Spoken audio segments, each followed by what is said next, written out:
Hello, I'm Braddock Supervisor John Cook. Thank you for watching my news program, Braddock Neighborhood News, which takes an in-depth look at the local topics most important to you and our community.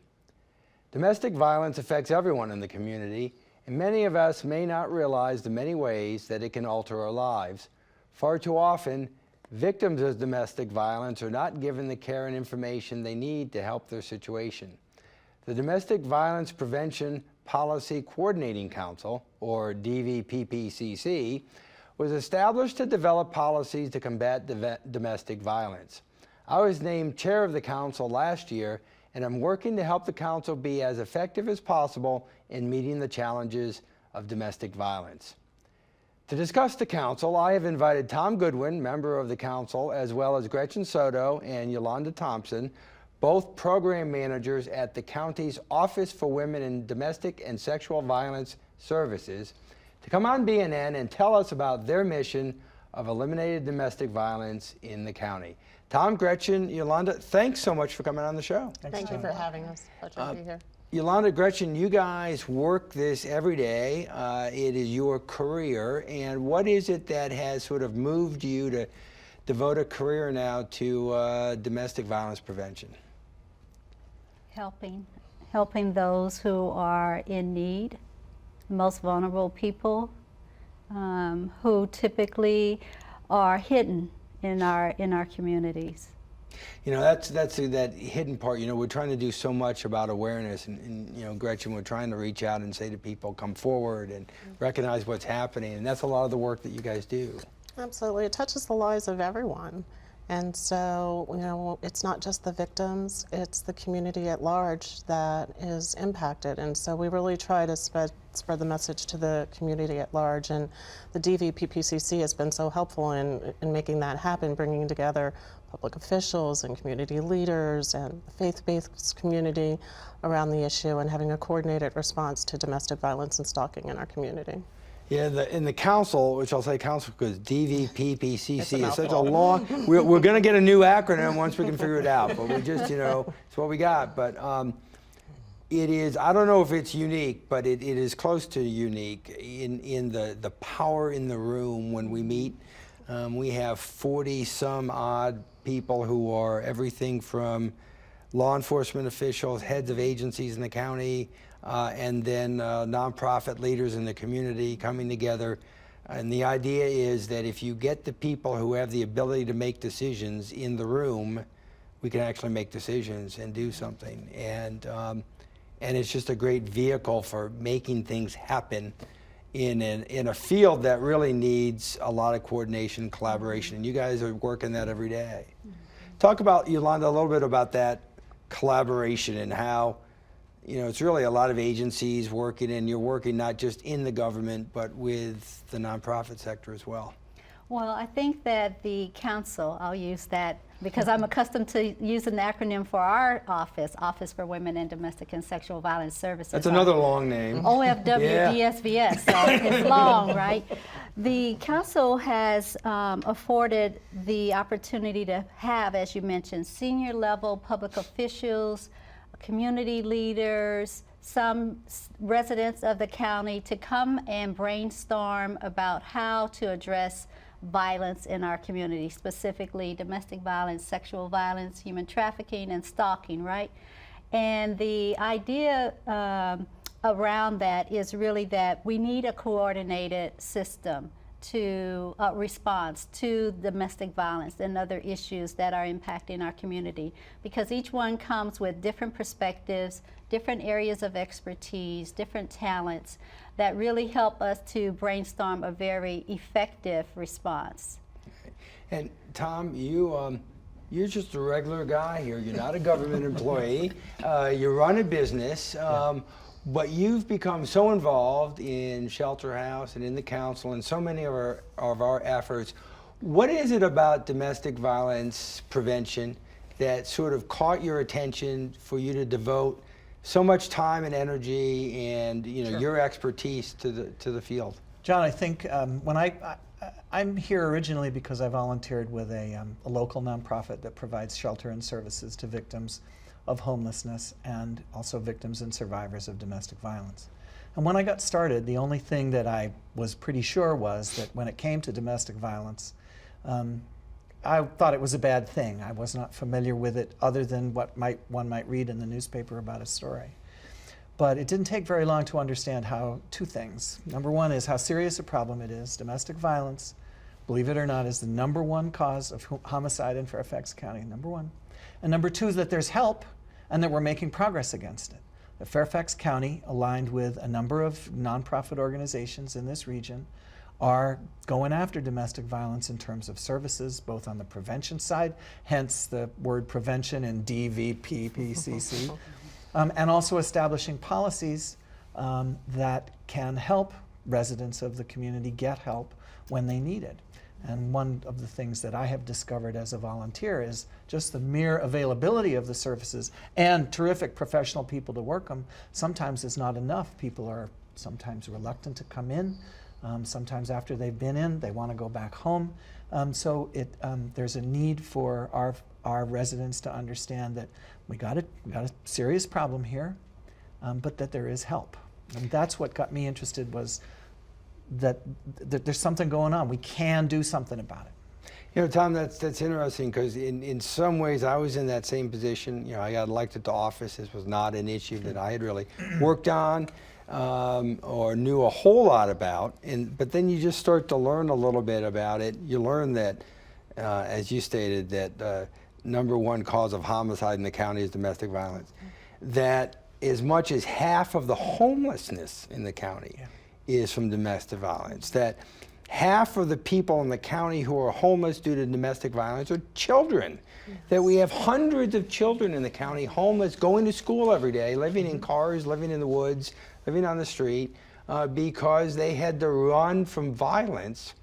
And what that does to your sort of view of the family and as a foundation of our society, to me, sort of was that kind of cutting point of saying, wait a minute, if we're trying to build communities, we have to start with the core of families. And the violence, of course, you guys see it every day in your work, that families are broken apart by domestic violence. And it's not just, in fact, the physical recovery is the easy part, isn't it?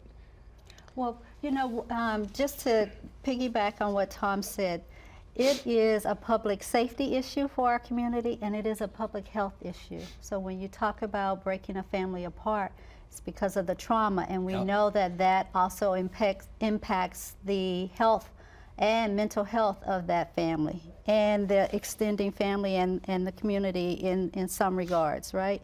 So you're right, we see this violence consistently in our office when people are coming in and seeking services. Sometimes through our hotline, we get people to come in. Sometimes they come in through the CSP, the Coordinated Service Planning Unit within Fairfax County, when they call that phone number, and then they're directed to us for services. Sometimes it comes from our nonprofits, and other times it comes in, people may come in through the door of the Domestic Violence Action Center, which is housed downtown in the Fairfax Historic Courthouse. And now we have another location in the South County Human Services Building. So there are many doorways in which people access our services. One of the, you mentioned the sort of trauma, and it's you know, I said sort of physical trauma being in some ways the easy part. We saw a video in one of our council meetings about the effect on the smallest children in the house, and how the greatest victims of domestic violence are children who are not only not involved in the physical part, they're not even necessarily in the room, but they know what's going on, right? They can sense fear, just as we know that children can sense love, and that's a positive. They can sense fear in the home, and so the biggest victims are the smallest children.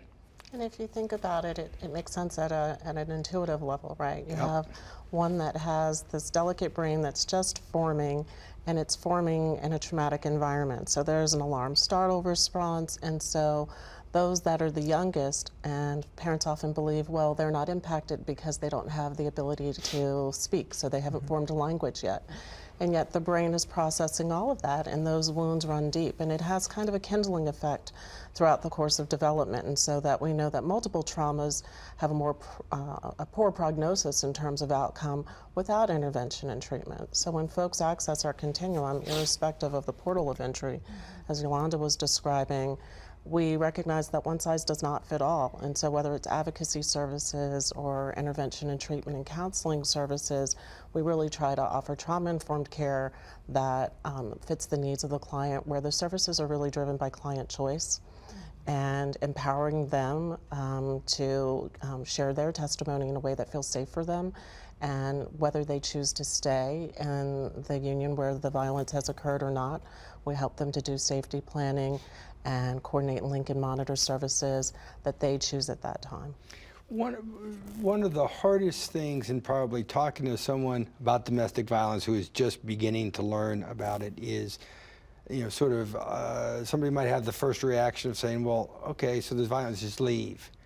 But we know that doesn't work because, again, the physical violence is only a small manifestation of what's really happening. And talk a little bit about what our victims are experiencing as far as psychologically, financial duress, and what is it that keeps someone in a home where they're the subject of violence, and how do you deal with that on an everyday basis? Well, the traumatic brain processes differently than one that hasn't experienced trauma.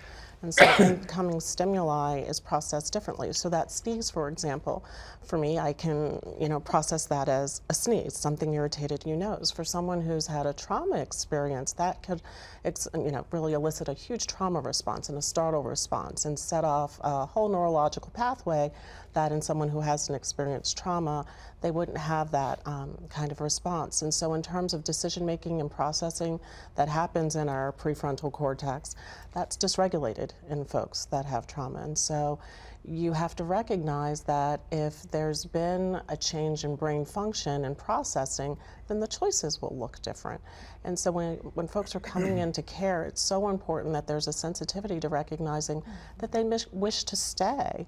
And presupposing that somebody would want to leave really is a traumatization in of itself, because it usurps the client's right to choose what's going to be in their best interest. And that's not for us to say. Our advice is a really good advice for us. And Yolanda, there's a fear factor as well, right? That victims believe they will be hurt more if they try to leave, or they believe they can't leave. And how do you talk to someone about that? What do you say when somebody says, well, I can't leave? How do you help them work through that?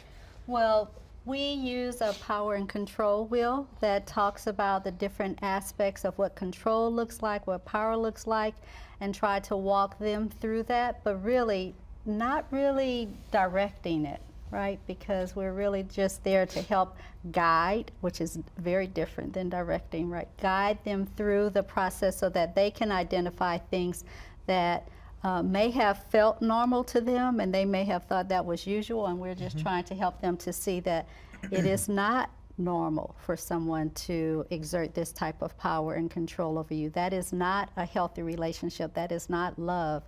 And when you talk about the fear aspect of it, that fear is real, right? We know that fear is warranted based on the experiences that they've had with the violence, and we know that when someone first attempts to leave, that is a very violent time for them. And so when we have victims who are then brought in through the legal process, so let's say, for example, they have decided to call the police and they filed for a protective order, we know that is a very precarious time for them. We know that there could be danger, which is why we have the protective order in place in the first place. And it is also why it's at those moments that we really want to wrap around them with advocacy services and help them to understand the processes and the resources that are available to them.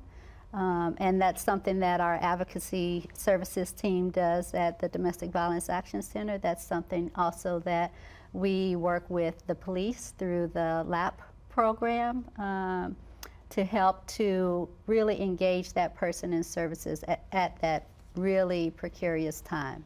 And Tom, that's kind of where our nonprofit folks really come into play when someone has been a victim and maybe now they're leaving that place of violence, it's not, oh, good, okay, I'm out of the house, I'm safe now, everything's fine, and we'll move on. There's psychological issues, there's the need for housing, there's the ability to, or regaining the ability just to get through the normal life functions. And you've dealt with a lot of that. I can talk to you a little bit about my observations at what happens at the shelters that are managed and operated in Fairfax County. But before I do that, I'm really glad that Yolanda brought up the power and control wheel, because your viewers may want to go, when they have a minute, and go look up the definition of domestic violence. And more often than not, they will find that it's defined in terms of power and control. We think of domestic violence as somebody's got hit, somebody's been beaten, and certainly that happens, and death even. But it's fundamentally a phenomenon, a condition, a phenomenon that's associated with having power over another individual. If you think of it that way, then people who are not certain whether they might be victims can have the chance to look at it a little bit differently, and they might see behavior on the part of their intimate partner that may not actually be something physically bad right now, but that might lead to it. And the professionals work with that all the time. Here at Fairfax County, we meaning the community, runs essentially two types of shelters. One is for people, primarily women, but not exclusively women, or men can be victims of domestic violence, who are in imminent danger of fear of their lives. And they are processed through the county. They have to make themselves available. We have to know about them. And they go to a shelter where they're protected. It's fundamentally a safe house. Nobody knows where it is except the people who are responsible. The police know, of course. It's very secure, and they go through, they're protected and they're safe, and that's number one. More often than not, they go with children. The typical age of a victim of domestic violence in this county is 14 years old. That ought to throw some of the people who are watching today. The second type of shelter is for people, again, mostly but not exclusively women, who have been able to stabilize, have gotten over the initial trauma. They've begun to think about what their next step might be, and they move to a secondary location. Throughout all of it, there's a clinical services that are available to them. There's counseling. There, on occasions, is some financial support depending upon the circumstances. There may be some transportation if they have to go to and from a job that's made available to them.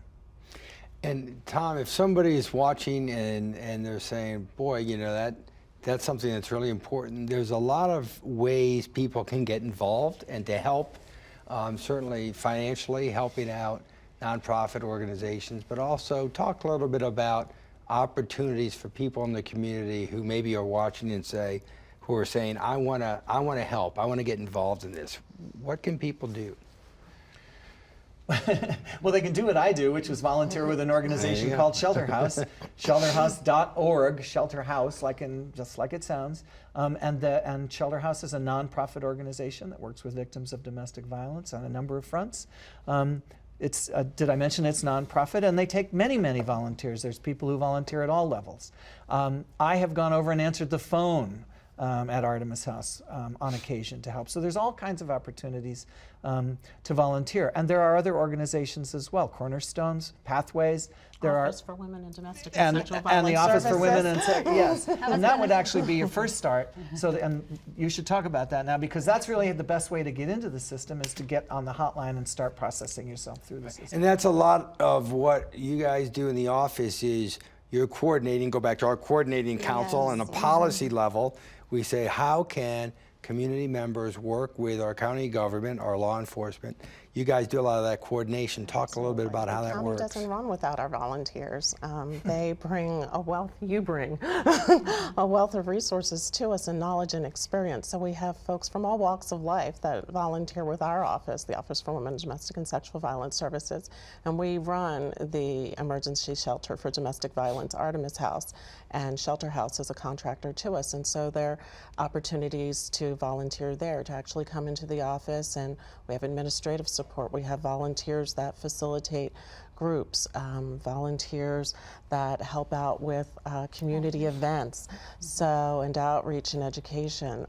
The opportunities are limitless, and I invite folks to think creatively about how they might be able to offer time and service to the community in which they live to help our survivors.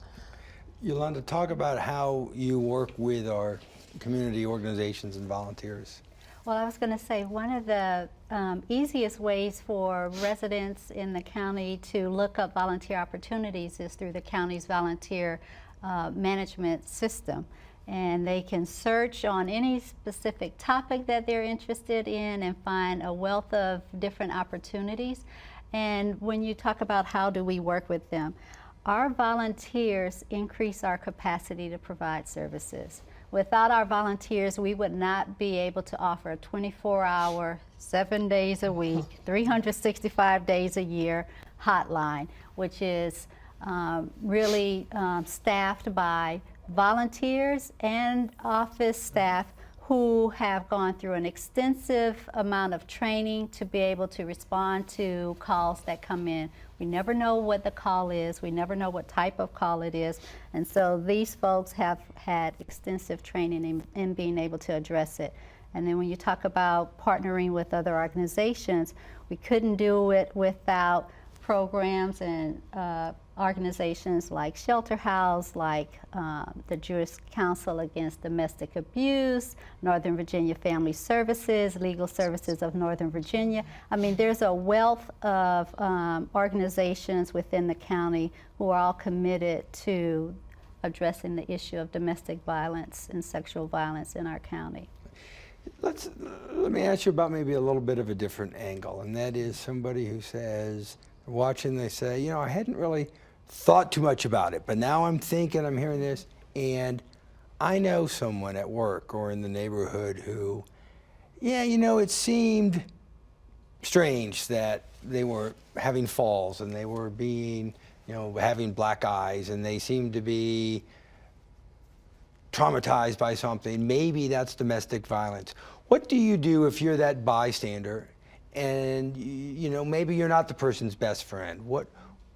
What advice can we offer? How can that person help? We invite the community to be curious and to call our 24-hour domestic violence hotline. They don't have to figure out whether they're right or wrong and do the guesswork. There's a counselor on the other end to help them triage and ask the right questions and be connected to the right resources. And that number is 703-360-7273. 24 hours a day, 7 days a week, there's someone there on the other end. So when you're feeling in doubt in the community and wondering, should I, could I, you can. I think you should say that number again. 703-360-7273. John, as you know, because you chair the council this spring has launched an awareness campaign intended to bring awareness to the community at large of both the dangers and some of the warning signs associated with domestic and sexual violence, and also the availability of help. The primary objective of the campaign is to encourage folks to call the hotline, and you don't have to think that you yourself are a victim. The name of the campaign is Make the Call, very simple, make the call, we'll help you figure out the right thing to do. And that's because sometimes the right thing to do may be nothing for today. But you will have the chance to talk to a professional. If there's a friend you're worried about, if the wrong thing is said, who knows, it could put him or her in even more jeopardy. So calling the hotline gives our people the chance to talk to a professional who can say, I see, in your situation, this is the approach you can take. It's a poster campaign. We are also publishing letters to the editor just to spread the word around, and talking about it here with you today. No, I think that's a great point. We don't want everyone at home to feel that they have to become an expert before they can help. Just the opposite. Just if you see something, say something, right? We know that phrase from other contexts. If you think maybe you're seeing something, let us know. We've got about a minute left, and I wanted to ask you about the LAP. We mentioned that before, the lethality assessment. Yolanda, talk about how our police department's helping in this effort, what we're identifying here. So we are so pleased to be partnering with the police department. When a patrol officer receives a call for a domestic violence incident, when they are on scene, they will administer an 11-question assessment to that victim to determine their level of lethality, meaning the probability of them being killed.